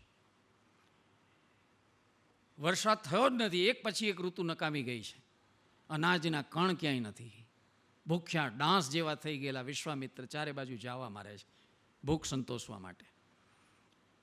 અને એક કોક ચંડાળની ઝૂંપડી જુએ છે, ઝૂંપડીની અંદર ડોકું કાઢે છે તો કૂતરાને મારીને એના જાંઘનું માંસ છે એનો લોચો પડ્યો છે. લલચાય છે, વિશ્વામિત્ર ઋષિ લલચાય છે અને ખાવા માટે લેવા માટે તત્પર થાય છે. ત્યારે પેલો ચંડાળ અટકાવે છે. અરે અરે બ્રહ્મવિદ દેવ, ભૂદેવ, આ શું તમે કરી રહ્યા છો? આ તો હલકામાં હલકું પ્રકારનું પ્રાણી, આ અભક્ષ્ય કહેવાય. તમે આનો ભક્ષ કરો ને હું તમને ભક્ષ કરવા દઉં તો તમે ને હું બંને પાપમાં પડીએ. આ ન કરી શકાય. ધર્મની ચર્ચા છેડે છે. કોણ? પેલો ચંડાળ. લાંબી ચર્ચા ચાલે છે બંને વચ્ચે, વિશ્વામિત્રને. આખરે વિશ્વામિત્ર એને કન્વિન્સ કરાવે છે, ઠેરવે છે કે જો ભાઈ, ધર્મનું પાલન ત્યારે જ થઈ શકે કે જ્યારે જીવતા હોઈએ. અત્યારે જો હું નહીં ખાઉં તો હું મરી જવાનો છું. મારું જીવતા રહેવું જરૂરી છે ને જીવતા રહેવા માટે થઈને મારે કંઈક પણ ભક્ષણ કરવું જરૂરી છે. અત્યારે હું ભૂદેવ છું, આ હલકા પ્રાણીનું માંસ ન ખાઈ શકાય, આ અભક્ષ્ય છે, એ બધી વાતો ગૌણ છે. મારે મારી જાતને, મારા જીવનને ટકાવવું જોઈએ અને માટે હું એ ખાઈશ અને તું મને અટકાવ નહીં. પછી લાચાર થઈ ગયો પેલો ચંડાળ. હવે એની સામે શું દલીલ કરવી? આનો તો પાક્કો નિર્ણય થઈ ગયો છે. ત્યારે કહે છે જેવી તમારી ઈચ્છા, મારા કરતાં તમે ધર્મમાં વધારે સમજો, હું તો એક નાચીજ માણસ છું.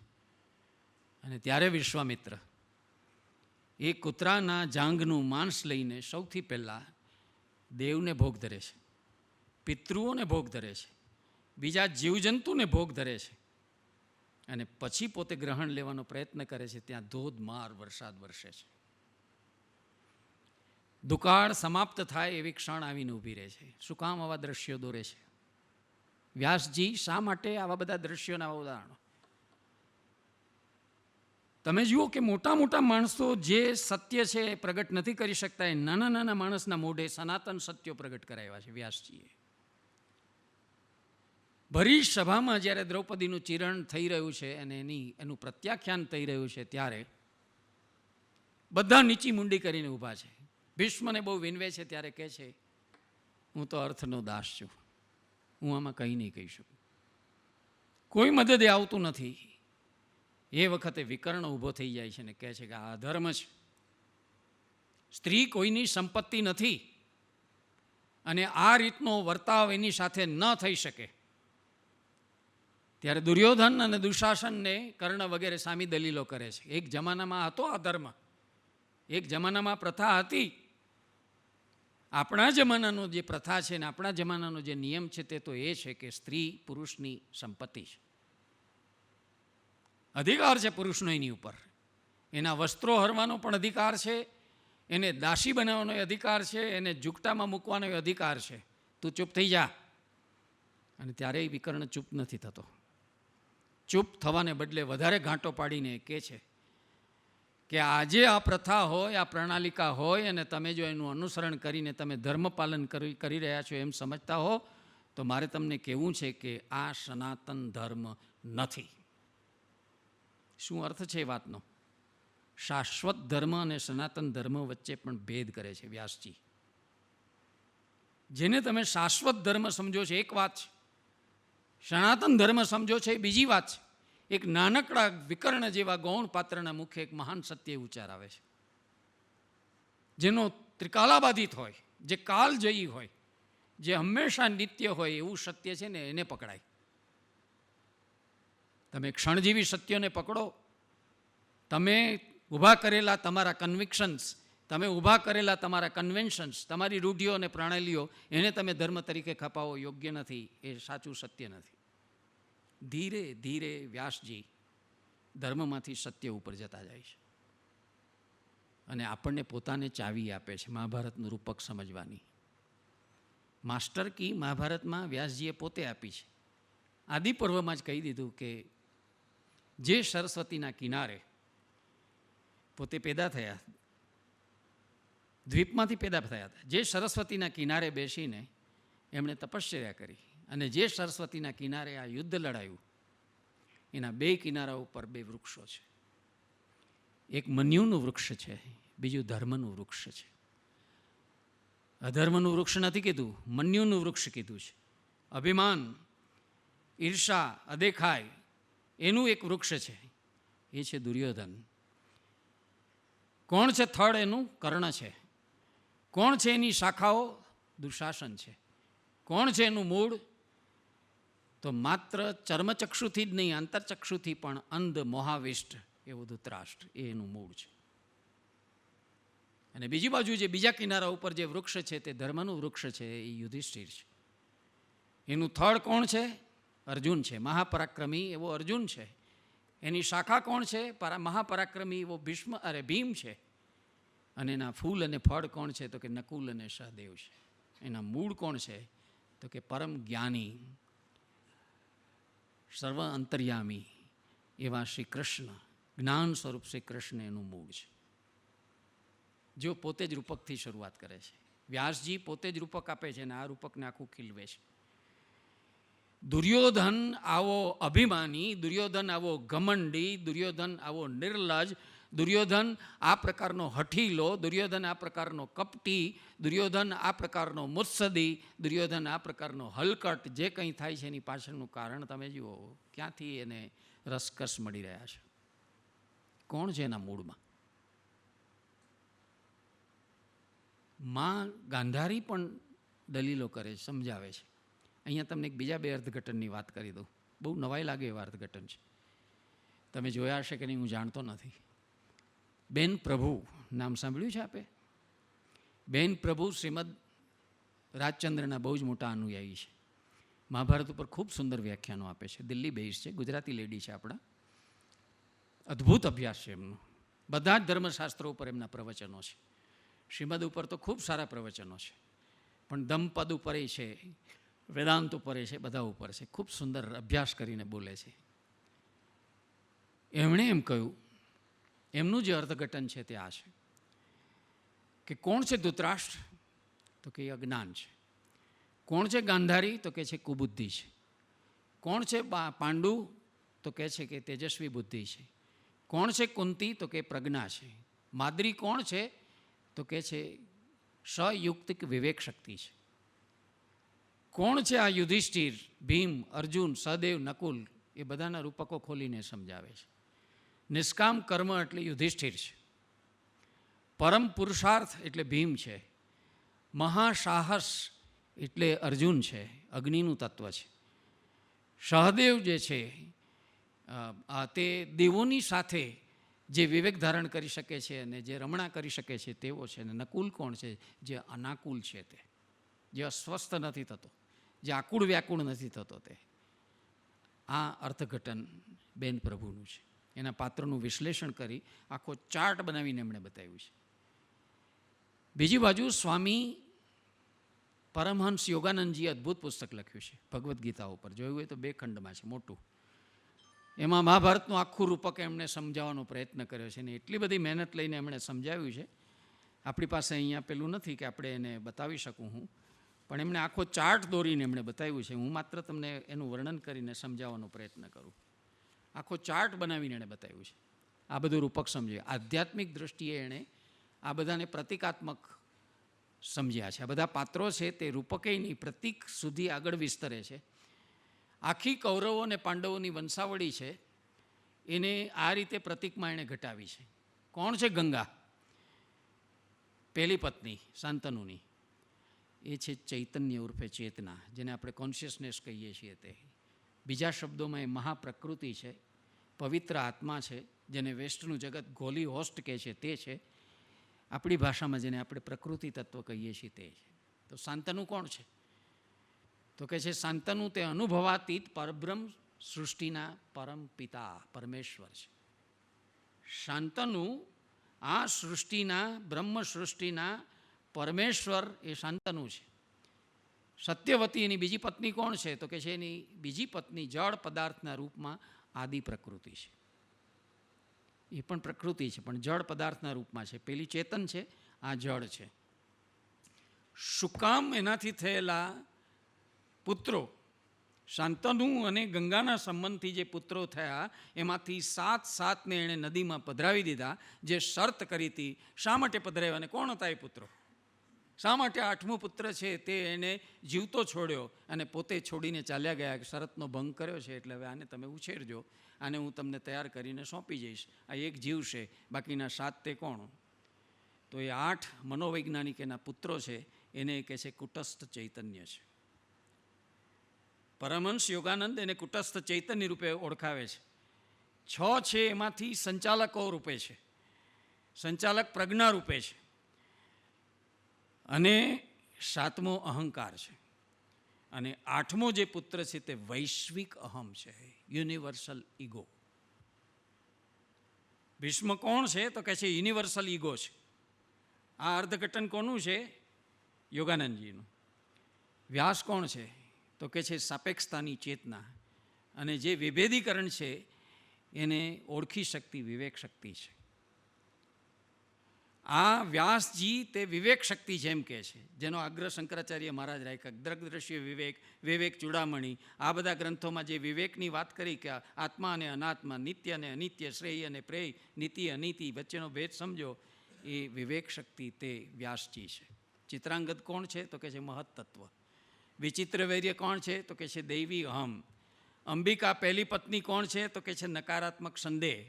અંબાલિકા બીજી પત્ની? તો કે સકારાત્મક વિવેક શક્તિ. ધૃતરાષ્ટ્ર ઇન્દ્રિય આસક્ત એવું મન છે, ઇન્દ્રિયોમાં આસક્ત એવું મન. અને પાંડુ છે તે શુદ્ધ વિવેકશીલ બુદ્ધિ છે. કુંતી વૈરાગ્ય શક્તિ છે. માદ્રી વૈરાગ્યવાળી હોવા છતાં જેને અનુરક્તિ છે એવી શક્તિ છે. અને આ ગાંધારી જે છે તે ઈચ્છાઓની શક્તિ છે. બહુ સરસ લાંબાણથી એણે વિવેચન કરીને આખું સમજાવ્યું છે. બેન પ્રભુએ પણ સમજાવ્યું છે કે જો પતિ અંધ હતો તેની આંખો બની, એની દૃષ્ટિ બનવાનું કામ ગાંધારીએ કરવાની જરૂર હતી, એની બદલે આંખે પાટા શું કામ બાંધ્યા? એણે પાટા બાંધ્યા અને પતિની જે માર્ગદર્શિકા બનવાનું હતું, પથદર્શિકા બનવાનું હતું, એની જગ્યાએ આ કુબુદ્ધિનું કામ કર્યું, જેને આનંદગંજી, જેના ઉપર કુમારપડભાઈએ બહુ સુંદર અધ્યયનો કર્યું છે. જે સુમતિ અને કુમતિની વાત આનંદગંજી કરે છે, એ સુમતિ અને કુમતિ છે. આ કુંતી સુમતિ છે, આ કુમતિ છે. તો આવી જે છે ગાંધારી એ કુમતિ છે. બીજી પત્ની છે ધૃતરાષ્ટ્રનું નામ છે વૈશ્યા, અને એનો પુત્ર છે તે યુયુત્સુ છે. એ મનોવૈજ્ઞાનિક યુદ્ધ કરવાની ઈચ્છાનું પ્રતીક છે. દુર્યોધન મિથ્યાભિમાની ઈચ્છા છે, અને બાકીના બધા એના ભાઈઓ છે તે આપણી ઇન્દ્રિય પ્રવૃત્તિઓ છે, આપણી ઇન્દ્રિયો દ્વારા થતી પ્રવૃત્તિ છે. અને હવે સૌથી વધારે આપણને સમજવું કઠિન પડે એવું અર્થઘટન પાંડવોનું આપે છે. કોણ છે આ પાંડવો? તો કહે છે યુધિષ્ઠિર છે તે ઈથર તત્વ છે, આકાશ તત્વ તે યુધિષ્ઠિર છે. ભીમ છે તે સ્પંદનાત્મક વાયુ તત્વ છે. અર્જુન છે તે સ્પંદનાત્મક અગ્નિ તત્વ છે, તેજસ તત્વ છે. નકુલ છે તે જલ તત્વ છે, અને સહદેવ છે તે પૃથ્વી તત્વ છે. 5 આપણા જે મહાભૂતો છે, મહાભૂતોને આ 5 પાંડવો સાથે સરખાવે છે. તો દ્રૌપદી કોણ છે?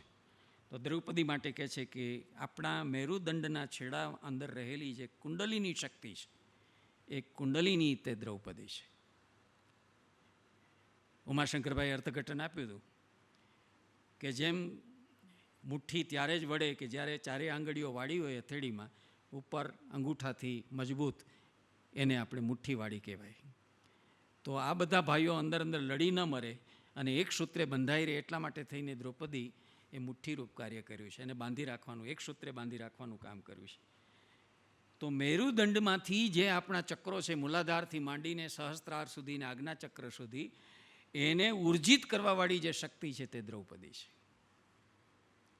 તમે જુઓ કેટલા ફાર ફેચેટ શબ્દ આપણે નહીં વાપરીએ, બહુ જ ખેંચીને આવા કરેલા અર્થઘટનો આપણે નહીં માનીએ, કારણ કે આપણો અભ્યાસ અધૂરો છે, એમને જેટલો છે નહીં.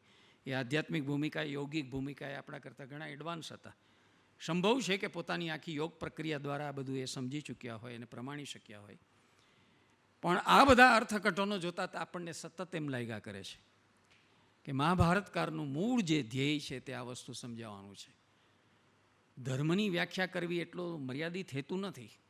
વારંવાર એક વાક્ય મહાભારતમાં પડઘાયા કરે છે, જ્યાં કૃષ્ણ છે ત્યાં ધર્મ છે, જ્યાં ધર્મ છે ત્યાં જય છે. વારંવાર આનો ઉદ્ઘોષ આવ્યા કરે છે. યતો કૃષ્ણ તતો ધર્મ, યતો ધર્મ તતો જય. આ વાત વારે વારે શું કામ પડઘાવે છે? જ્યાં ધર્મ હોય ત્યાં જય તો હોય જ, ઇટ ગોઝ વિધાઉટ સેઇંગ.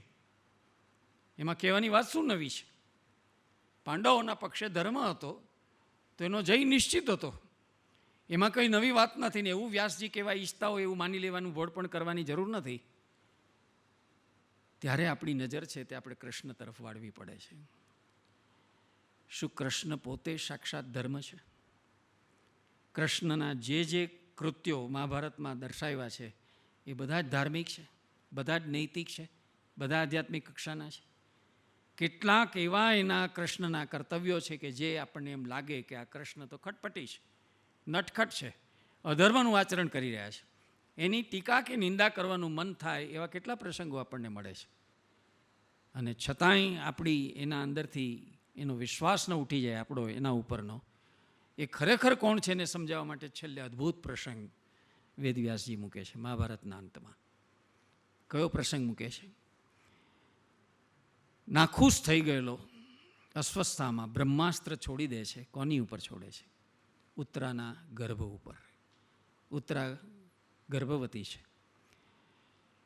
એનો નાશ કરવા માટે સામે અર્જુન પણ બ્રહ્માસ્ત્ર છોડે છે. અને જો બે બ્રહ્માસ્ત્ર ટકરાય તો આખી પૃથ્વી ખલાસ થઈ જાય, પ્રલય આવી જાય એવી સ્થિતિ છે. ત્યારે કૃષ્ણના કહેવાથી અર્જુન બ્રહ્માસ્ત્ર પાછું ખેંચી લે છે. અસ્વસ્થામાને પણ સમજાવે છે ત્યારે કહે છે કે મને ફેંકતા જ શીખડાવ્યું છે, પાછું વાળતા મને શીખડાયું નથી, મારાથી પાછું નહીં ખેંચી શકાય. અને એ ઉત્તરાના ગર્ભ ઉપર પડે છે અને એટલે ઉત્તરાને મરેલો પુત્ર અવતરે છે. આટલું ઘોર યુદ્ધ લડ્યા પછી પાંડવોના હાથમાં શું આવ્યું છે? પાંચેય ભાઈઓથી થયેલા, દ્રૌપદીથી થયેલા પાંચેય પુત્રોની હત્યા થઈ ચૂકી છે.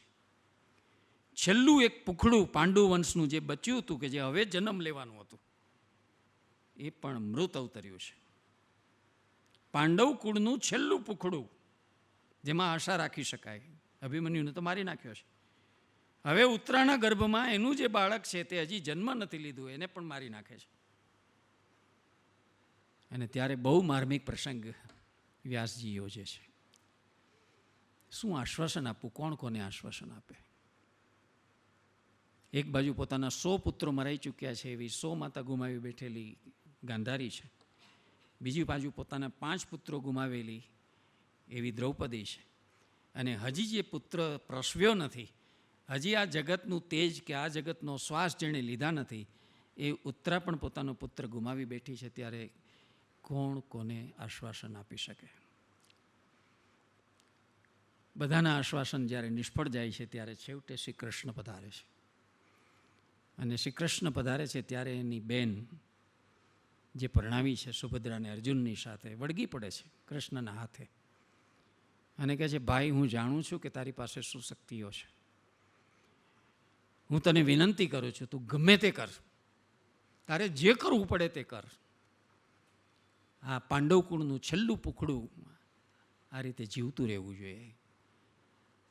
અમે તો સર્વસ્વ હારી બેઠા છીએ, ગુમાવી બેઠા છીએ. આજે ઓછું, આનાથી બીજું કાંઈ નહીં ચાલે. આજ સુધી મેં તારી પાસે બીજું કશું જ નથી માગ્યું, આજે હું તારી પાસે માગું છું.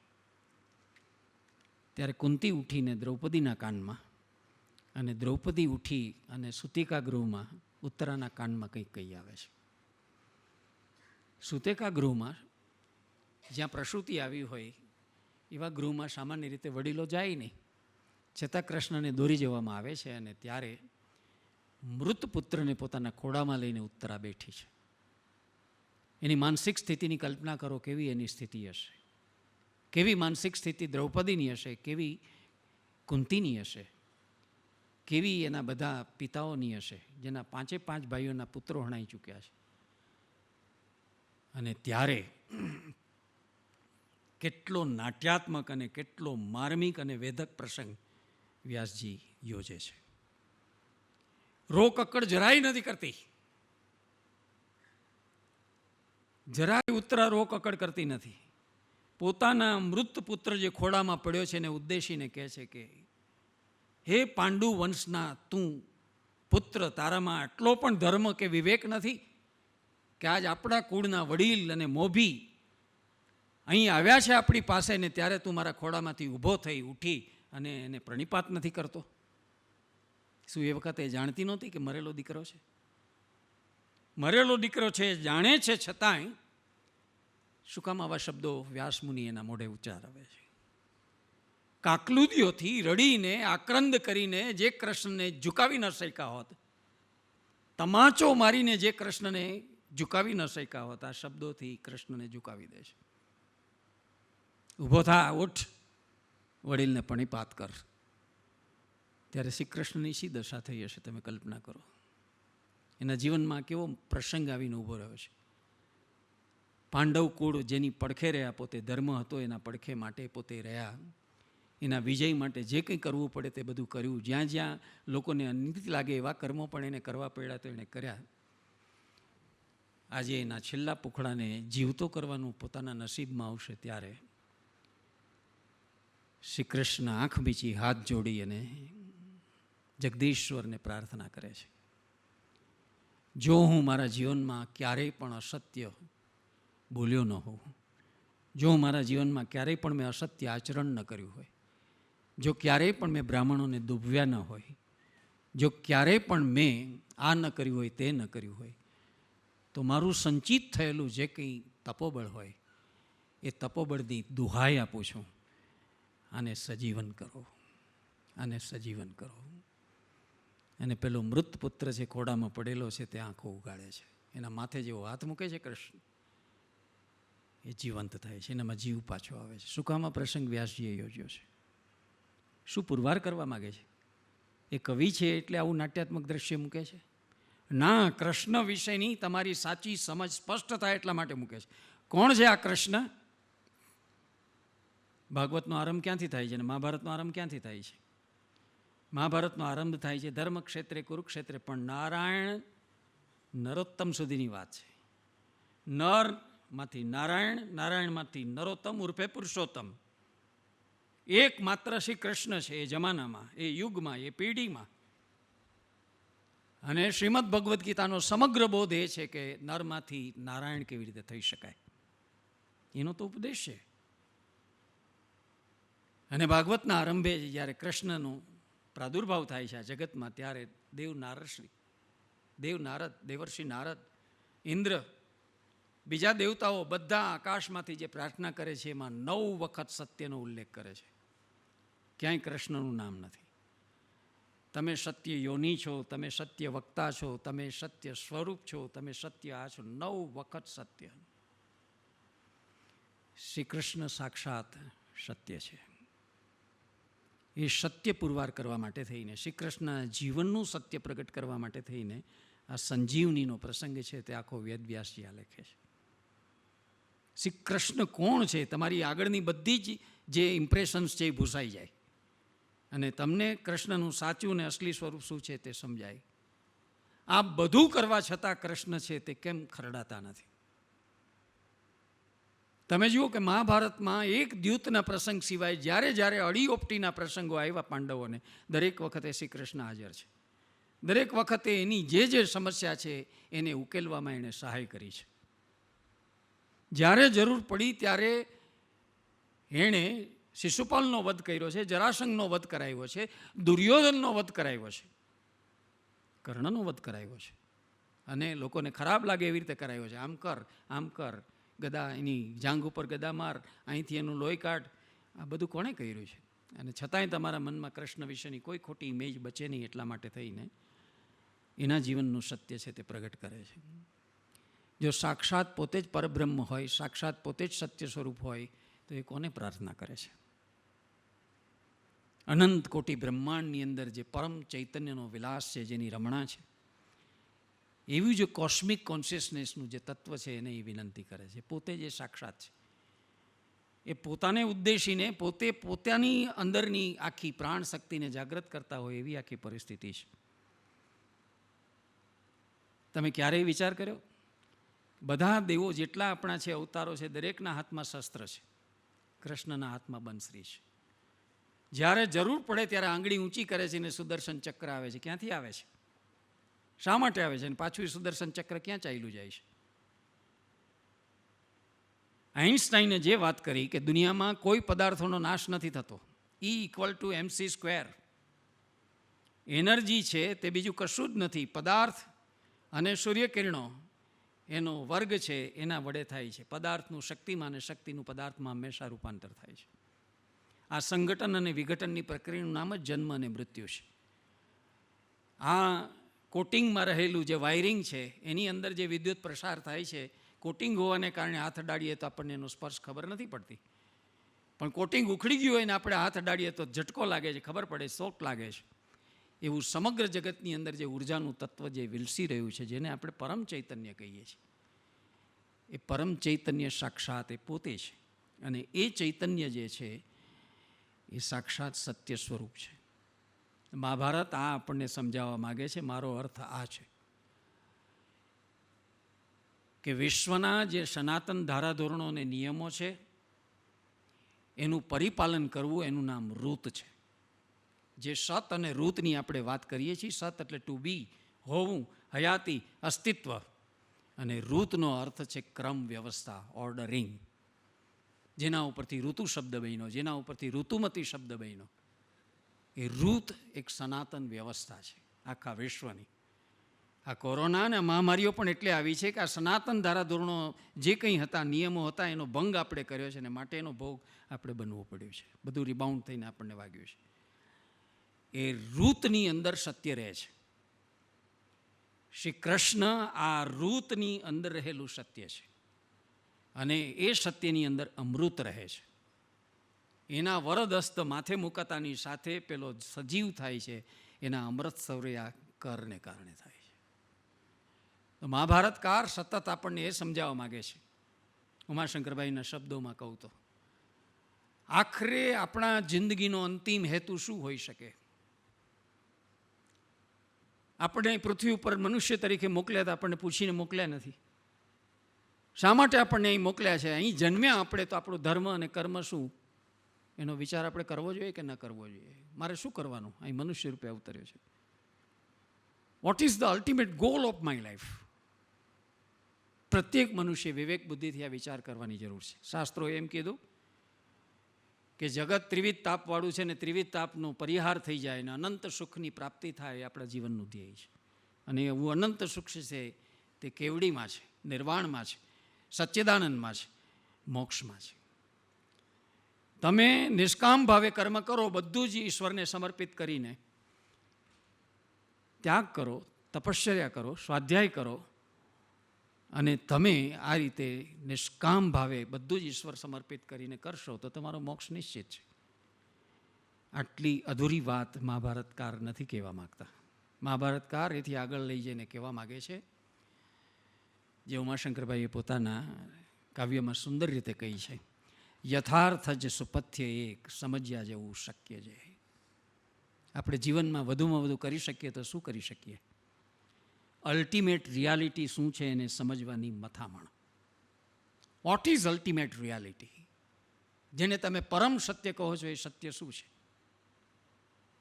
જેને તમે શાશ્વત સત્ય કે સનાતન સત્ય કહો છો એ શું છે? એ સમજવાનો પ્રયત્ન તે આપણા જીવનનું અંતિમ ધ્યેય હોવું જોઈએ. અને સનાતન સત્યને પ્રગટ કરવા માટે થઈને, અને એટલા માટે થઈને શ્રી કૃષ્ણ ભલે મહાભારતના નાયક નથી, મહાભારતના સંચાલક પણ નથી. છેક દ્રૌપદી સ્વયંવર વખતે પહેલી વાર કૃષ્ણ મહાભારતમાં પ્રવેશે, ત્યાં સુધી કૃષ્ણ આવતાય નથી. દ્રૌપદી સ્વયંવર વખતે એની ઉંમર પણ 85 વર્ષની છે. યુધિષ્ઠિર એનાથી મોટા છે ને અર્જુન એનાથી 16 વર્ષ નાનો છે. દ્રુપદ તો ઈચ્છે છે, દ્રૌપદીનો પિતા, કે જો કૃષ્ણને વરે તો સારું, આવડી મોટી ઉંમરના છે તો પણ, અને એ ન તો અર્જુનને વરે તો સારું.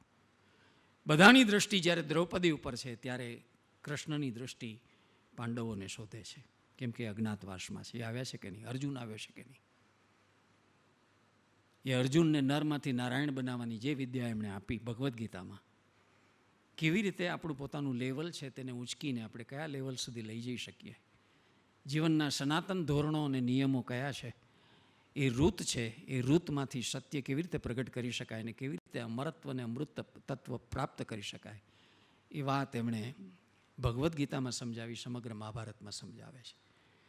મારી દૃષ્ટિએ શ્રીમદ મહાભારતનો જો મારે અર્થ કરવાનો હોય તો હું એ અર્થ કરવા રાજી છું કે કેવળ ધર્મ મીમાંસા કરવા માટે, કેવળ મોક્ષ મીમાંસા કરવા, બધા પુરુષાર્થની વાત કરી છે એણે, ધર્મ અર્થ કામ મોક્ષ બધી ચર્ચા છે એમાં, પણ એમનો સમ જે છે તે આ છે કે મનુષ્યની અંતિમ શોધ હંમેશા આત્માની શાંતિ હોવી જોઈએ. તમારું મન મુદિત રહે, તમારું ચિત્ત પ્રફુલ્લિત રહે અને તમારો આત્મા છે જો આનંદ પામે તો એનાથી બીજું કોઈ સ્વર્ગ હોઈ શકે નહીં. જેને તમે સત, ચિત્ત અને આનંદ કહો છો એ જ અસ્થિ, ભાતિ અને પ્રિય છે. અખિલ બ્રહ્માંડમાં જેટલી વસ્તુઓ છે, જેટલી વ્યક્તિઓ, જેટલા જીવો, જેટલા પદાર્થો, જેટલી ઘટનાઓ, એને આ 5 વસ્તુ વળગેલી છે: અસ્થિ, ભાતિ, પ્રિય, નામ, રૂપ. દરેક વસ્તુને બીજીથી જુદી પાડવા માટે આપણે નામ અને રૂપ આપ્યા છે.